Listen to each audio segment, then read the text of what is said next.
So here are our shrimp. These are Patagonia wild royal red shrimp. They're absolutely amazing. They are some of the finest shrimp in the world. I like to make a shrimp cocktail with them, so what I'll do is I'll boil them for about 3 minutes. I use my Wild Alaska rub in the water, a couple tablespoons in the water.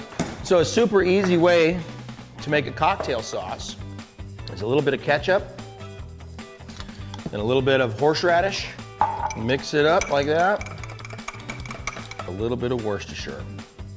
Once the water starts boiling, you can see my seasoning in there. Put the shrimp in, and the shrimp can still be frozen here. So now the shrimp have boiled for about a minute, and they're an easy peel, so the shell comes right off. Fantastic. Go to my website to check out all of my products and any deals that we may have going on at wildalaskasalmonandseafood.com.